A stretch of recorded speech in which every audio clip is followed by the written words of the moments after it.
If you were to ask any boy, 7 years old, 8 years old, 9 years old, where do you want to be when you're 25, 30? Where do you want to be? They're going to say, big house, fast car, beautiful wife. That's what they're going to say. Every single one. And slowly, the programming of the Matrix beats this dream out of men.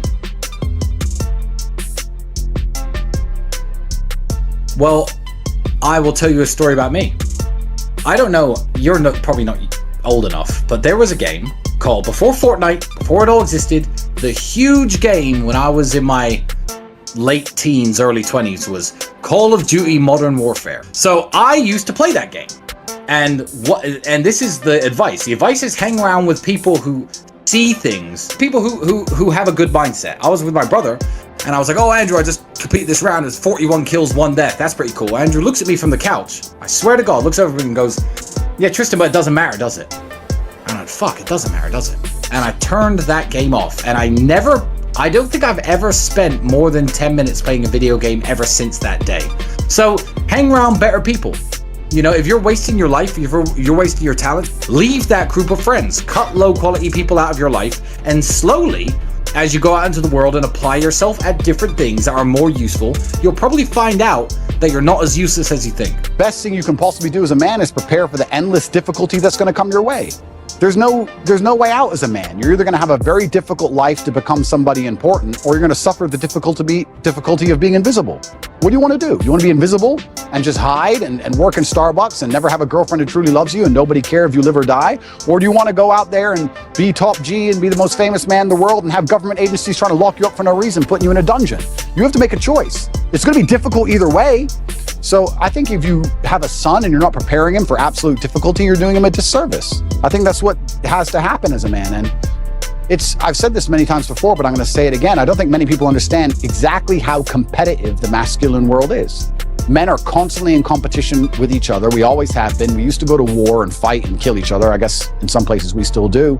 Maybe that's calmed down a little bit. But in the masculine world of today, everybody is constantly competing for everything. The car that you want, other people want. The woman you want, other people want. The house you want, other people want. You're competing to have all of it. And how do you do that? You do that through status and money and influence and power. It's war. I don't think many women realize that when two men even meet each other for the first time, it's like an unspoken, maybe tiny bit at the back of the mind. There's a tiny analysis of, could I fight this man? Yes. That's real. It's super real. You go up and say, hello. He's more than a one-punch issue. That's it. Oh, he's one punch. He's one punch. He's 3 or 4.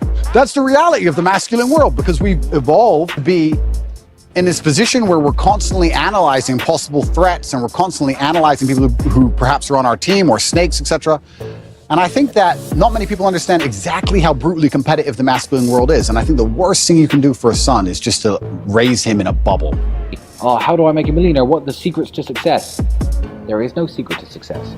I have the secret to my success. And the secret to my success is different from the secret to everyone else's success. If you take 100 people and put them in a room, all millionaires, all of them worth 10 million plus, and I'm sitting in that room with them, and you come up to the table and say, guys, what's the secret to making money? All 100 people will give you 100 different answers as to how they made money. Which means there is no secret to success. There is no recipe to success. I know the recipe to my success. My success was that I trained hard. I was a professional fighter. I've always been confident. That comes from my kickboxing, I guess, which made me good with women. Now, go and ask Elon Musk the recipe to success, and he's going to say, invent PayPal and then make space rockets. It's a different game. So yeah. What advice would I give to a young guy? I will give the only advice that I can give. Traditionally masculine man does things he doesn't feel like doing because it is his duty to do them. He charges into the burning building because it is his duty. Not because he feels like it, because it is his duty. We're now teaching the new generation of men that they don't have duty and they can just act on their feelings and act how they feel, and they don't have to act as a man should. Do you know what happens when you get men who just act how they feel? you get school shooters, you get violence, you get rapists. Men who do not control their emotions are dangerous. If you find a man who is stoic, he's not going to hurt people. He's going to sit and think about his actions very carefully, and he's going to be a good man who protects and provides for his family. You find a man who just acts out on impulse and does whatever he feels like, you're going to find a dangerous man. Sitting here telling men to cry more and act with their feelings, and it's okay to feel this way, that way, etc., and have no self-control. That is why we have the problems we have in the world. Absolutely not wrong. So when they talk about toxic masculinity, they have it completely inverse, on its head, completely not wrong. We need to be teaching stoicism. We need to be teaching young men to understand that the world is very, very difficult. It's hard to be a man. You're going to feel bad sometimes. You just suck it up and perform anyway. Not to sit there and cry your eyes out or blame other people. I never wanted to be a multimillionaire.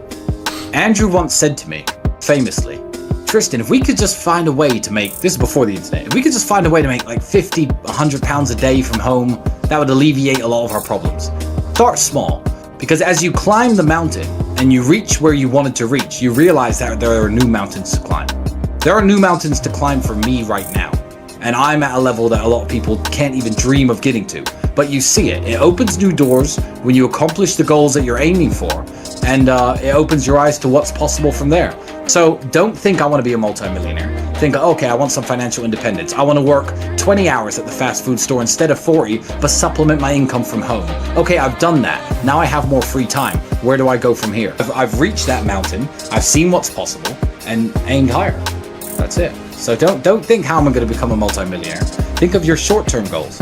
Make sure your mother works less, buy yourself some nicer clothes, live in a better apartment, and think of how you can make those things happen. And as you go up in value as a man, you'll learn a lot about yourself, and from then you could tackle bigger goals. I also think as a man, because life as a man is pain and suffering, and when I say that, because you're never going to be a good man or good at being a man without pain and suffering. You're going to have to go through a bunch of shit and have a terrible life to become a good man. I think you should embrace that and accept it. And I think that the correct mental model for men to have is a degree of stoicism and not to be too concerned with even how they feel. If I woke up today happy, I would have done this interview. If I woke up today sad, I would have done this interview.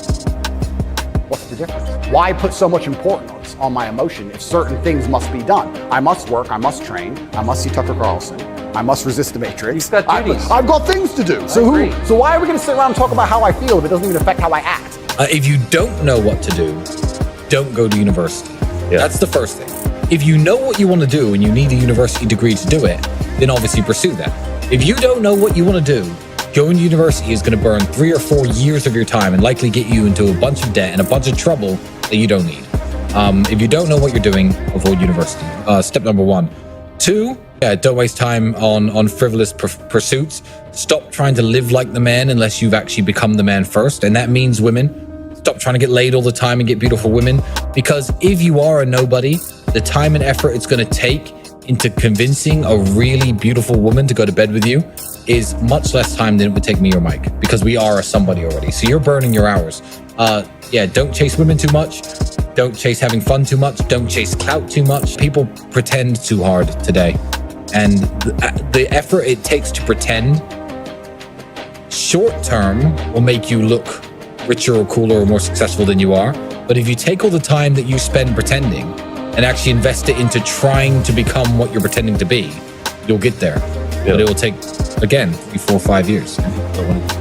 And yeah, it's certainly a complicated issue. It's a difficult one. And this is why they fear male agency so much, because when men truly wake up and decide to be the best versions of themselves, they're hard to control because all these control mechanisms fall by the wayside. They don't want the porn anymore. They don't want the antidepressants anymore. They don't want the garbage anymore. And now you have a whole bunch of men who actually want truth and honor and respect, and they want to live for something. And then what are they going to live for? They're going to want to be brave. They're going to want to do the right thing, regardless of how dangerous it may be for their own personal circumstance. And that sounds like a difficult population to enslave. I don't know what the path in front of me has. It could be all sunshine and rainbows, and it could realistically be 10 years in prison, depending on how hard this setup is. But in the current circumstances, although I cannot promise you what I will do, I can promise you what I won't do. Here is what Tristan Tate will not do. I will not break down and start crying like Jordan Peterson when he has problems. I will not turn my back on my brother or anybody in the war room to make my situation more advantageous. I will not stop saying the things that I mean and meaning the things that I say. I will not apologize to anyone for anything I've ever said or anything I've ever done because I've broken no laws. Keep in mind, every one of you, my promise to you, is if they send me to jail for 10 years, as sad as you may be for me, I'm gonna walk in there with my head held high and a smile on my